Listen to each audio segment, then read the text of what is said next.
of the ECOWAS Parliament, Mr. Mustafa Cisselo, the Chair of the National Commission on Human Rights, the Honorable Minister of Human Rights in charge of relations with institutions of the Republic, the co-chair of the Joint Committee of the ECOWAS Parliament, ladies and gentlemen, members of the National Bureaus of Togo, the resident representative of the ECOWAS Commission to Togo, Excellencies, the ambassadors, ladies and gentlemen, representatives of international organizations, honorable guests coming from ECOWAS Parliament and from the Parliament of Togo, honorable guests, ladies and gentlemen. I am particularly happy to take the floor on the occasion of the opening ceremony of the delocalized meeting of the ECOWAS Joint Committee that Togo is happy to welcome. This is an opportunity for the citizens of Togo and those of other member states who are resident here in perfect harmony to see once again the community parliament and to be informed of its activities in view of meeting their aspirations. First of all, on behalf of the President, His Excellency Mr. Foezozima Yasingbe, on behalf of the government, the National Assembly, and the people of Togo, I'd like to welcome all our guests, a warm welcome on Togolese soil. I'd like to seize this opportunity to express my gratitude to the Speaker of the ECOWAS Parliament for all the practical measures taken for the perfect organization of this particular meeting. Your Excellency, Mr. Mustafa Cisselo, you give me here the opportunity to thank you myself for the numerous initiatives that you have continued to undertake so as to ensure the vibrancy of our community institution. I also want to thank the Prime Minister and the members of the Cabinet for all that's been done within the framework of organizing this meeting.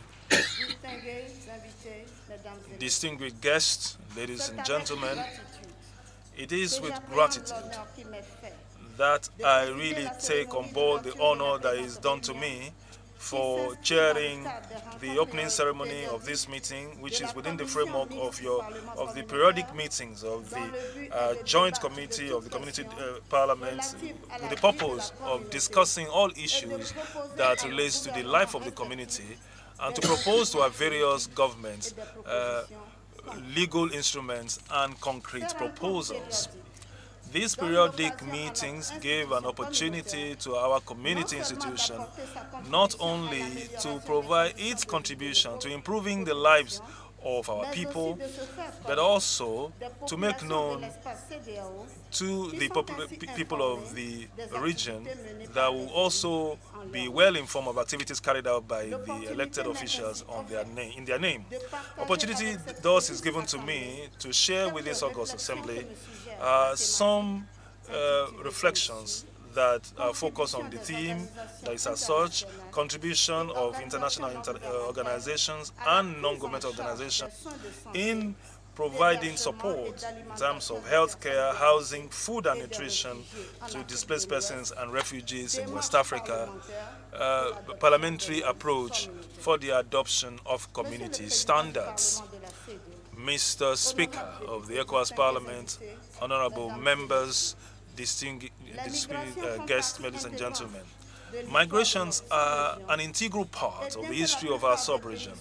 And of course, most countries are more stable politically, and the region continues to welcome thousands of refugees, and most of them have been displaced by force in the course of 1990s and in the early 2000s. what comes out of the recent trends is that not only that we're having interregional mobility that is on the rise, but West Africa is now a destination for migrants and refugees coming from other parts of Africa and from other parts of the world. In the course of the last decade, mixed migratory flows are becoming more and more on the increase, especially in terms of political challenge at the national, regional, and global levels. Our countries are countries of emigration and immigration alike.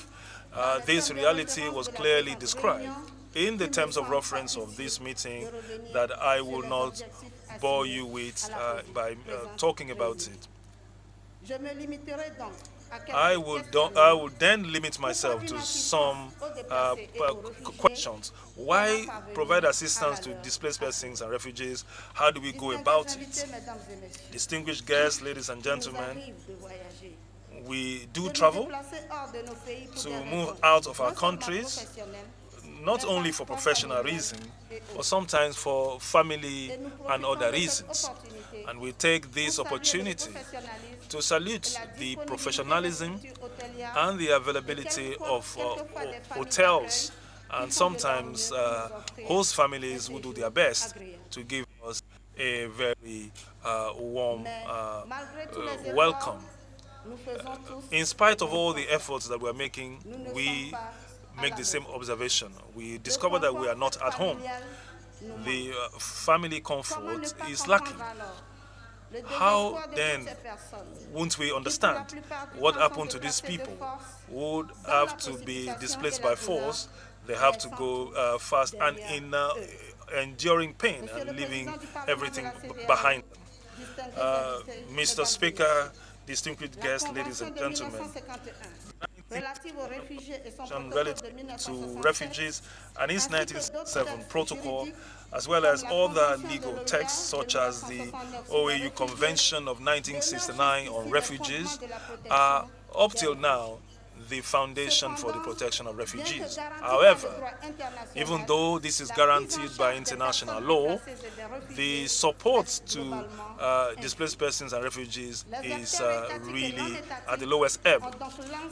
The state and non-state actors have launched a process of reflection in order to be able to support them. The International Organization for Migration is promoting organized migration under decent conditions, and the UNHCR, which was mandated to protect and assist refugees in the world, are one of the first stakeholders to carry out initiatives aimed at responding to this phenomenon within their various mandates. In this context, IOM and UNHCR do collaborate with the various governments, the Economic Community of West African States, ECOWAS, international organizations, civil society, and other relevant parties in order to ensure that the rights of all the persons that are on the move are guaranteed and that their needs are really met. All the relevant stakeholders recognizes that there's a need for strengthening multilateral cooperation, and there must be a strong commitment in implementing innovative and practical mechanisms aimed at